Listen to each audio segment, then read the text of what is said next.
जय गुरु जी। शुक्राना गुरु जी। सारी संगत को जय गुरु जी। ओम नमः शिवाय। शिव जी सदा सहाय। ओम नमः शिवाय। गुरु जी सदा सहाय।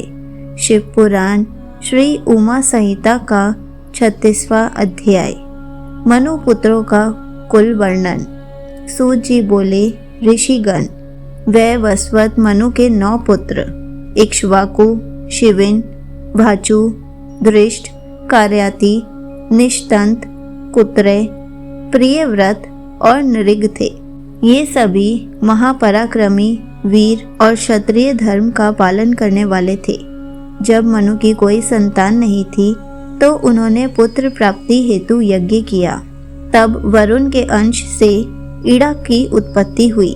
वह वरुण के पास गई और उन्हें बताया कि मैं मनु के यज्ञ में आपके अंश से ही पैदा हुई हूँ। बताइए मेरे लिए क्या आज्ञा है। तब वरुण देव ने उसे मनु वंश को बढ़ाने की आज्ञा प्रदान की। जब ईड़ा मनु के घर की ओर जा रही थी तो रास्ते में बुद्धि से उसका मिलन हुआ और उनसे उसे पुरुरवा नामक पुत्र की प्राप्ति हुई, जिस पर उर्वशी नामक अप्सरा मोहित हो गई थी।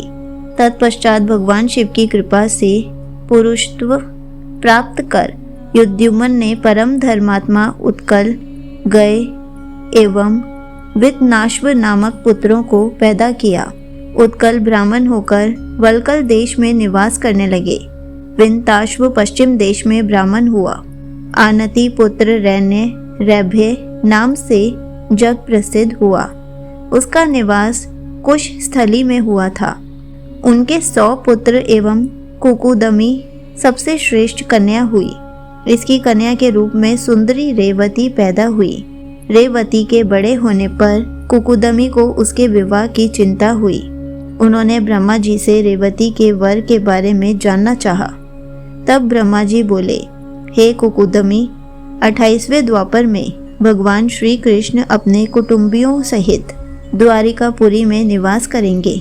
वहां उनके भाई और वासुदेव जी के पुत्र बलदेव से तुम रेवती का विवाह करना। वही रेवती के लिए सर्वथा योग्य वर है। ब्रह्मा जी के कथनानुसार कुकुदमी ने रेवती का विवाह बलदेव जी से किया। स्वयं वे सुमेरु पर्वत पर जाकर तपस्या करने लगे। बलदेव के 100 पुत्र हुए। श्री कृष्ण जी को भी अनेकों पुत्रों की प्राप्ति हुई। वे सभी सारी दिशाओं में जाकर अनेक स्थानों पर बस गए। सूत जी बोले, मनु के पुत्र वृषहन वशिष्ठ जी के आश्रम में रहने लगे। उन्होंने उन्हें गौ रक्षा के काम में लगा दिया। एक रात बाघ ने गौशाला पर आक्रमण कर दिया। गायों की रक्षा के लिए वृषहन तलवार लेकर गौशाला में चले गए और अंधेरे के कारण उनके वार से गायें कट गई और बाघ भाग खड़ा हुआ। सुबह जब उसने गाय को मरा देखा तो सारी बातें गुरु जी को बताई। यह सब जानकर वशिष्ठ जी ने उसे शूद्र होने का शाप दे दिया। तब दुख और शोक में डूबे वृषहन ने अपने शरीर को जला दिया। संगत जी, यहीं पर शिव पुराण श्री उमा संहिता का 36वां अध्याय समाप्त होता है। जय गुरु जी। शुक्राना गुरु जी।